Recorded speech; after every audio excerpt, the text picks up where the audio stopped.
नमस्कार दोस्तों, supreme court में इन दिनों कई मामला जो है पेंडिंग पड़ा हुआ है और कई मामले पर सुनवाई चल रही है। जैसे कि कई मस्जिदों को लेकर याचिका सुप्रीम कोर्ट में दाखिल की गई है। पंजाब सरकार की पोस्ट मैट्रिक स्कॉलरशिप योजना 245 करोड़ रुपए आवंटित ताकि अनुसूचित जाति के विद्यार्थियों को मिले उच्च शिक्षा। अगर मुझे ये स्कॉलरशिप ना मिलती तो शायद मैं अपनी पढ़ाई जारी न रख पाती। 2,31,000 विद्यार्थी पंजीकृत, 92 करोड़ की रकम दी जा चुकी। मैं AI/ML हमेशा से पढ़ना चाहता था। अगर स्कॉलरशिप नहीं होती तो मैं कभी भी एडमिशन नहीं ले पाता ऐसे कोर्स में। मुख्यमंत्री भगवंत सिंह मान की कोशिशों से पंजाब बन रहा है रंगला पंजाब। निचली अदालत में, हाई कोर्ट में दाखिल की गई है कि भैया ये मस्जिद नहीं बल्कि मंदिर है। अब जैसा कि आप सभी को पता है, सुप्रीम कोर्ट में भी कई मस्जिद का मामले पर जो है सुनवाई चल रही है और इसी सुनवाई को लेकर सुप्रीम कोर्ट की तरफ से सुप्रीम आदेश देते हुए, जी हाँ, सुप्रीम आदेश देते हुए जो विवादित मामला था उस पर फिलहाल के लिए रोक लगा दी गई है। दरअसल दोस्तों, संभल के जामा मस्जिद का मामला इन दिनों देश में हॉट टॉपिक बना हुआ है। आप सभी को पता है कि संभल की जामा मस्जिद को लेकर कैसे विवाद पनपा और उसके बाद देखते ही देखते संभल में हिंसा हो गई और हिंसा के दौरान 5 लोगों की जानें जा चुकी है। जी हाँ, एक नहीं, दो नहीं, तीन नहीं, बल्कि 5 लोगों की जानें जो है वो जा चुकी है। और जैसे ही मुस्लिम पक्ष के जरिए सुप्रीम कोर्ट का दरवाजा खटखटाया गया तो CJI खन्ना ने सुप्रीम आदेश देते हुए कहा कि किसी भी मस्जिद को लेकर कहीं पर भी कोई याचिका पर सुनवाई नहीं होगी जब तक कि सुप्रीम कोर्ट की तरफ से कोई फैसला, कोई आदेश पारित नहीं कर दिया जाता है।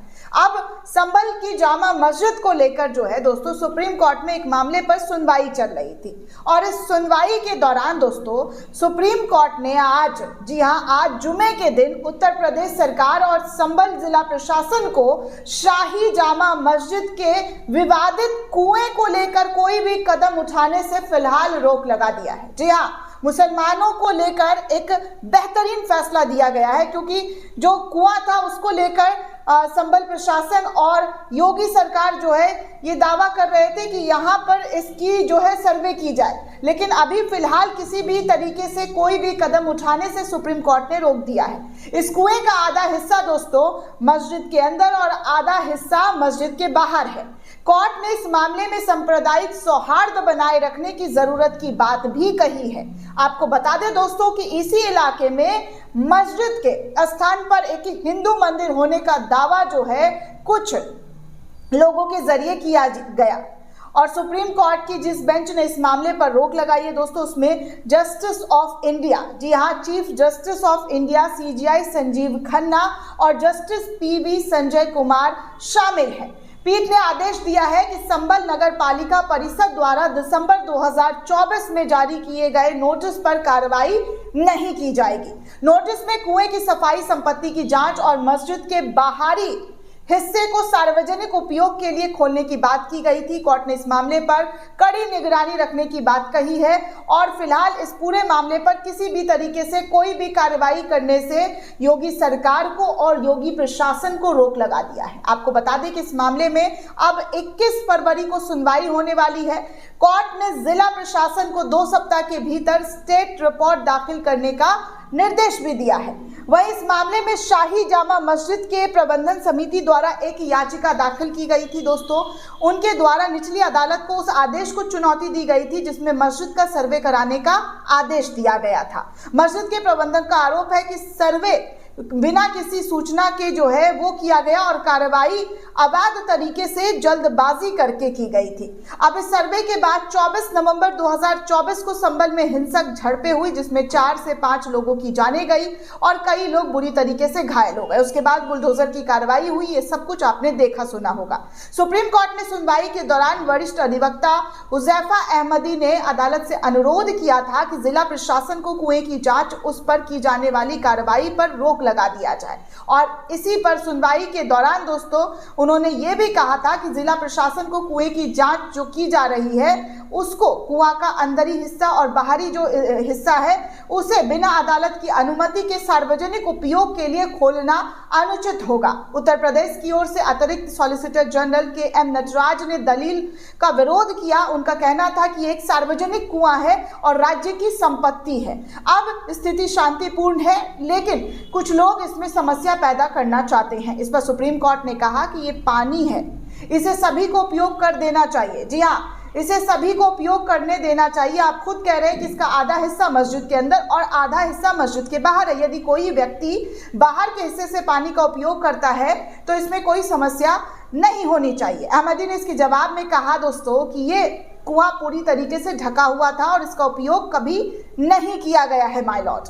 मस्जिद इसका पानी एक पंप के माध्यम से उपयोग करती है। नगर पालिका के नोटिस में इसे हरि मंदिर कहा गया है और पूजा और भक्तों की स्नान के लिए पानी इस्तेमाल करने की बात भी कही गई है। इस पर सुप्रीम कोर्ट ने उत्तर प्रदेश सरकार के फैसले को नकारते हुए कहा कि ये क्या है, इसे मत बढ़ाइए, इसे तूल मत दीजिए, ऐसा करना उचित नहीं है। कोर्ट ने सरकार से स्टेटस रिपोर्ट की मांग करते हुए आदेश दिया है कि नगर पालिका परिषद का कुआं से संबंधित नोटिस प्रभावी जो है वो नहीं होगा। हिंदू पक्ष की ओर से पेश हुए वकील विष्णु शंकर जैन ने इस बात को याद दिलाया कि मस्जिद प्रबंधन समिति को पहले सुप्रीम कोर्ट ने आदेश दिया था कि इस मामले में इलाहाबाद हाई कोर्ट का दरवाजा खटखटाए, ना कि सीधे सुप्रीम कोर्ट जाए। और इस पर सुप्रीम कोर्ट ने कहा कि हाँ, हम जानते हैं, हम चाहते हैं कि वो हाई कोर्ट जाए, लेकिन इस मामले पर कड़ी निगरानी रखी जाए ताकि कोई भी हिंसा ना हो और शांति और सौहार्द जो है वो बना रहे। आपको बता दें दोस्तों कि विवाद तब बढ़ा था जब एक मुकदमे में यह दावा किया गया कि शाही जामा मस्जिद उस स्थान पर बनाई गई है जहां पहले से एक हिंदू मंदिर थी। उसे हरिहर मंदिर के रूप में जाना जाता था। हिंदू पक्ष ने मंदिर में पूजा करने के लिए एक याचिका का जो है निचली अदालत में मांग की, जिसके बाद स्थानीय अदालत ने हिंदू पक्ष को जो है अदालत ने मस्जिद में सर्वे कराने का आदेश दे दिया। सुप्रीम कोर्ट ने 29 नवंबर को सेशन कोर्ट को इस मामले में कोई भी कार्रवाई करने पर फिलहाल रोक लगा दी है। इसके अलावा मस्जिद प्रबंधन समिति को इलाहाबाद हाई कोर्ट जाने की सलाह भी दी गई। कोर्ट ने उत्तर प्रदेश सरकार से कहा कि वो इलाके में शांति बनाए रखने के लिए कदम उठाए और विवाद का समाधान जो है वो निकाले। समाधान समुदाय के बीच मध्यस्थता के माध्यम से करने का प्रयास करे, ना कि इस तरीके की चीजें करके जो है सौहार्द को खत्म करने के में जो है चीजें दिखाई और सुनाई देने लगे।